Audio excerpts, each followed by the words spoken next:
করার বদলে জিনগুলোকে নিজের গোলাম বানানোর জন্য রাকিবের উপর উল্টো কুফরি কালাম করতে শুরু করে। তান্ত্রিকের কাছ থেকে ফেরার পর রাতগুলো আরো ভয়াবহ হয়ে উঠল।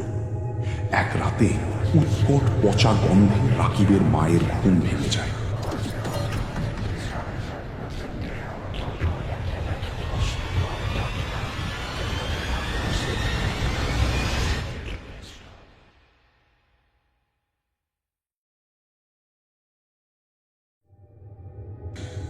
জানালার ওপারে তিনি দেখেন প্রায় 9 ফুট লম্বা 3টি অতিকায় ছায়ামূর্তি রাকিবকে ঘিরে দাঁড়িয়ে মন্ত্র করছে।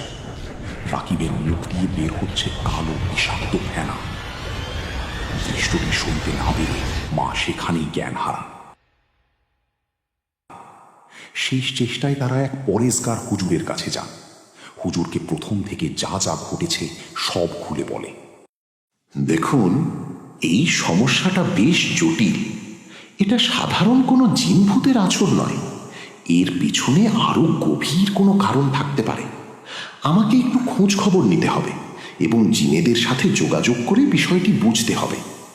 আপনারা আজকের রাতটা একটু সবুর করুন, আমি আমল করে দেখি আল্লাহর পক্ষ থেকে কি ইশারা পাই। কাল ইনশাল্লাহ আপনাদের বিস্তারিত জানাবো।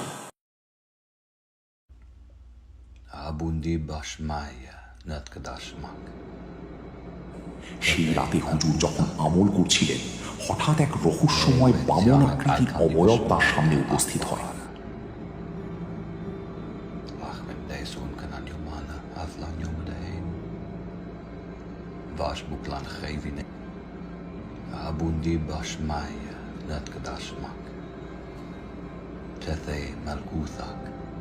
হুজুর স্থির হয়ে বসে রইলেন। চারদিকের নিস্তব্ধতা যেন আরো ভারী হয়ে উঠল। তিনি বুঝতে পারলেন রহস্য যতটা সাধারণ ভেবেছিলেন তার চেয়েও অনেক গভীরে এর শিকড়। এই জিনগুলো স্বেচ্ছায় ক্ষতি করছে না, বরং এদেরকে কোনো শক্তিশালী অশুভ শক্তি, ওই তান্ত্রিক, জোর করে খাঁচায় আটকে রেখেছে।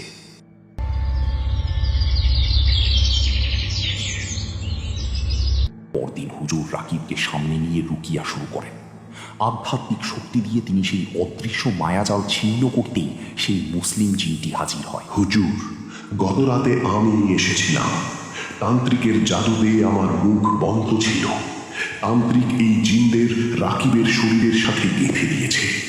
রাকিব মারা গেলেই সে আমাদের গোলাম বানিয়ে ফেলবে। আমাদের মুক্তি দিন, তবেই এই ছেলে বাঁচবে। বলো, কি বিনিময় দিলে এই জিনগুলো রাকিবের শরীর থেকে চলে যাবে? হুজুর, এই জিনগুলো তান্ত্রিকের মায়াজালে যেমন বন্দী, তেমনি তারা রাকিবের ওপর ক্ষিপ্ত, কারণ সে তাদের পবিত্র খাবার মাংস নষ্ট করেছে। তারা রক্ত আর মাংসের তৃষ্ণার্ত। তাদের মুক্তি দিতে হলে এবং তান্ত্রিকের জাদুটোনা কাটাতে হলে একটি পাঠা কোরবানি দিতে হবে। কেবল একটি পাঠা? হ্যাঁ, তবে শর্ত আছে। বিশেষ কিছু দোয়া এবং রুকিয়ার মাধ্যমে এই পাঠাটি জবাই করে এর রক্ত ও মাংস ওই জিনদের উদ্দেশ্যে নির্দিষ্ট জায়গায় দিয়ে দিতে হবে। এই ত্যাগের বিনিময় পেলেই তাদের তৃষ্ণা মিটবে এবং তান্ত্রিকের জাদুর বাঁধনগুলো আলগা হয়ে যাবে। তখন আমি তাদের আমাদের রাজ্যে ফিরিয়ে নিয়ে যেতে পারবো।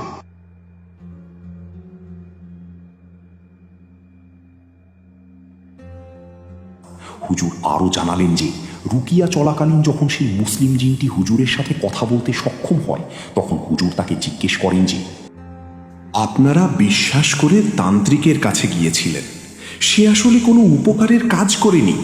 সে যখনই রাকিবকে দেখেছে সে বুঝতে পেরেছিল যে ওর সাথে যে জিনগুলো জড়িয়ে আছে তারা অত্যন্ত শক্তিশালী।